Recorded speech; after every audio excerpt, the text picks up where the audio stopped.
नमस्कार साथियों, मैं कृष्णा राष्ट्रवादी। हमारे साथ में जुड़े हुए हैं आरएलडी के प्रदेश महासचिव और पूर्व छात्र नेता भी रहे हैं एएमयू से। हम जानेंगे कि ये जो अग्निपथ योजना आई है उसके बारे में। जैसे विरोधी पार्टियां तो इस समय पूरा जो अग्निपथ योजना है उसका विरोध में है, परंतु क्या विपक्ष विरोध में है इस वजह से ही इसका विरोध किया जाना चाहिए या फिर ये वाकई में देश हित में है? देखिए, जिस दिन अग्निपथ योजना का ऐलान सरकार ने किया और उस दिन रोडों पर युवा आए, ना कि विरोधी कोई पार्टी आई। अभी तक किसी भी विरोधी पार्टी ने इसको बड़े स्तर पर उठाने की जिम्मेदारी भी नहीं ली है। जैसे कि अभी हमारे माननीय राष्ट्रीय अध्यक्ष जयंत चौधरी जी युवा पंचायत करेंगे, वो अलग डेट फिक्स की गई है। लेकिन आपके सवाल का मुकम्मल जवाब ये है कि जिस दिन अग्निपथ योजना का ऐलान हुआ उस दिन कोई भी विरोधी पार्टी इसके फेवर में नहीं आई। युवाओं को ये योजना अच्छी नहीं लगी तो युवा खुद आकर के रोड पर आए और सरकार के सामने अपना विरोध दर्ज कराया। उसमें हिंसा भी हुई, आगजनी भी हुई, तरह तरह की चीज़ें हुई। सरकार ने युवाओं के ऊपर कार्रवाई भी करी, जो कि निंदनीय है। आप किसी की ज़िंदगी के भविष्य को बर्बाद करना चाहते हैं। जो युवा सुबह 4 बजे उठ के दौड़ रहा है और उसके घर परिवार वाले एक बड़ी उम्मीद रखते हैं, ख़ानदान रखता है, गाँव बस्ती रखती है कि जब ये सेना में जाएगा देश का नाम रोशन करेगा, और जो है हमारी एक सिंपैथी जो गांव के लोगों की होती है उस जवान के साथ, आप उस जवान को बर्बाद करने का कार्य कर रहे हैं। और जब वो जवान अपने हक और हुकूक की लड़ाई रोड पर लड़ रहा है तो फिर सरकार उस पर मुकदमा लड़ा रही है। ये ऐसा नहीं होना चाहिए। ऐसा तो कभी जो है हिटलर ने भी नहीं किया होगा। अंग्रेज़ों का साथ चल रहा है। इतने क्रूर तो अंग्रेज़ भी न थे जितने क्रूर ये भारतीय जनता पार्टी की सरकार कर रही है। देश की जो संविधान है उसकी धज्जियाँ उड़ाने का काम इन्होंने हमेशा किया है और ये करते रहेंगे। अग्निपथ योजना में आप क्या खामियां देख रहे हैं?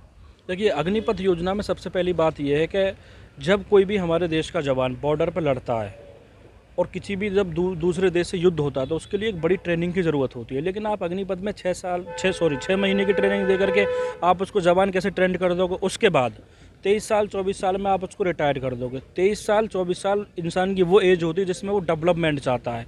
अगर एक जवान को आप 23 साल 24 साल में भेज देंगे तो वो क्या करेगा ज़िंदगी में आकर के? ये जिम्मेदारी एक क्लोज अग्निपथ योजना में सरकार ये लेकर के आए कि इन लोगों को वो क्या देंगे 24 साल 23 साल की उम्र के बाद। मैं ये जिम्मेदारी से कह सकता हूँ 23 साल 24 साल के बाद करने के बाद वो लड़का मजदूरी करेगा, किसी बिल्डिंग में चपरासीगिरी करेगा, किसी के खेत में जाके गेहूं काटेगा, इसके सिवा वो कुछ नहीं कर पाएगा। जो 2 करोड़ योजना नौकरी देने की जो योजना थी नरेंद्र मोदी जी की, उससे बचने के लिए ये अग्निपथ योजना को लेकर के आए हैं, जिसके मुखालिफत ये देश का युवा कर ही रहा है और पूरा देश आज इसके खिलाफ खड़ा है। जो आरएलडी जो पार्टी है वो पहले एक अलग रूप में दिखाई देती थी, परंतु जब से जयंत चौधरी जी ने जब से कमान संभाली है एक अलग रूप में देखने को मिल रही है। उसमें क्या परिवर्तन आप देख रहे हैं? देखिए, राष्ट्रीय लोकदल हमेशा किसान, मजदूर, हितैषी और नौजवान छात्रों की आवाज़ बुलंद करती रही है। और स्वर्गीय चौधरी चरण सिंह जी को किसानों का नेता कहा जाता था, किसान मसीहा थे। उसके बाद वो कमान स्वर्गीय अजीत सिंह जी ने संभाली, उन्होंने किसानों की लड़ाई लड़ी। अब माननीय जयंत चौधरी जी इस पार्टी के राष्ट्रीय अध्यक्ष हैं।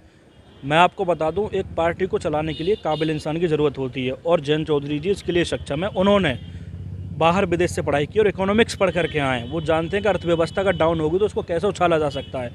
लेकिन देश का दुर्भाग्य ये है कि पढ़े लिखे नेता अपने घर बैठे हैं, उनको जनता स्वीकार नहीं कर रही है। सिस्टम को दुरुपयोग करके भारतीय जनता पार्टी सत्ता में आई है।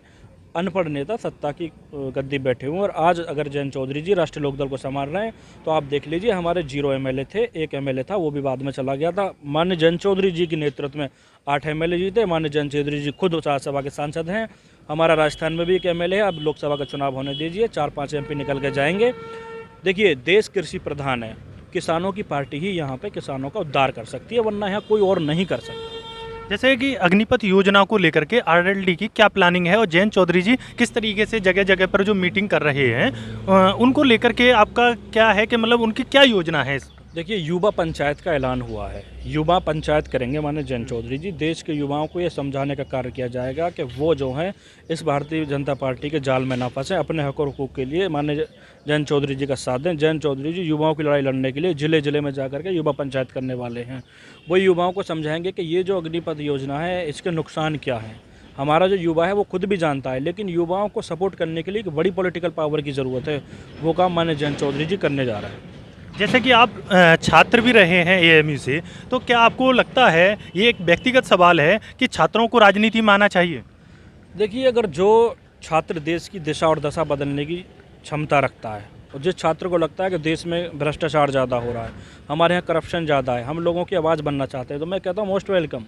छात्र राजनीति से निकला हुआ नेता ही देश की दशा और दिशा को बदल सकता है, अन्यथा पूंजीपति और बड़े बड़े बिजनेसमैन, व्यापारियों के यहाँ से निकलने वाला व्यक्ति देश के प्रति सच्ची श्रद्धांजलि या सच्ची सद्भावना के साथ देश के प्रति कार्य नहीं कर सकता, वो पूंजीपतियों के प्रति कार्य करेगा। छात्र राजनीति से जो निकल के जाएगा, जैसे मुलायम सिंह यादव जी निकले हों, चौधरी चरण सिंह जी निकले हों, इन्होंने देश की दिशा और दशा बदलने का कार्य किया है। अटल बिहारी वाजपेयी जी भी छात्र राजनीति के प्रोडक्ट थे, उन्होंने देश के लिए बहुत अच्छा काम किया। लेकिन जो पूंजीपतियों से पैसा लेकर के सरकार में आएंगे, वो पूंजीपतियों का काम करेंगे, और वही हो रहा है देश में।